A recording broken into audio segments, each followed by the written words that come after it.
More now on U.S.-Indian relations, and one big issue on the economic side is outsourcing. India's emergence as a destination for U.S. tech firms in need of cheap and skilled labor. Shazam Alvo looks at the debate through the eyes of one U.S. businessman who's relocated to New Delhi. From the old India to the new, 2/3 of all Fortune 500 companies have set up operations here.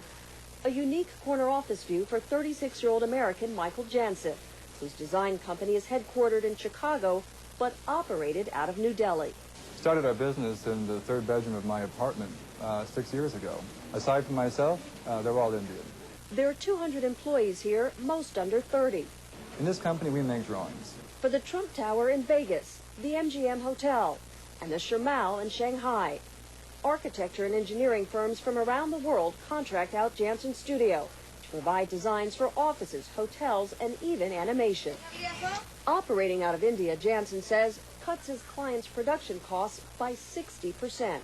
Say in a city like New York, an average staff salary would be about $70,000 a year for a functional architect today, whereas here it might be $10,000 to $15,000 a year. And while Jansen is sensitive to the controversy brewing in the United States over outsourcing American jobs, he is unapologetic. The world's changing. Guys who used to join my company came on bicycles, and later on they came on motorcycles. Today they own cars and homes. And they are comfortable with their status. I don't know of a single instance where we have actually taken away jobs from a client. When you hear that Americans could be paid much, much more than they're paying you, do you want to ask for a raise? That's a tricky one. The employees here are part of an exploding Indian middle class, now approaching 300 million, larger than the entire U.S. population. They are well-educated, technically savvy, and love to spend. A big part of the reason there is so much money to be made here, where Indians are eager to work and play. But living here is not for the faint of heart. Consider the traffic. We took a client from the UK here, pulled up to a light, and an elephant pulled up next to us. And the elephant just slightly shifted his weight, and he hit the car, and the whole car rocked, and this guy was grabbing on for dear life, and needless to say, he never came back. And then there's the power outages. This probably happens 10 times a day. So the power actually goes off and then comes back on. That's right. We have our own backup.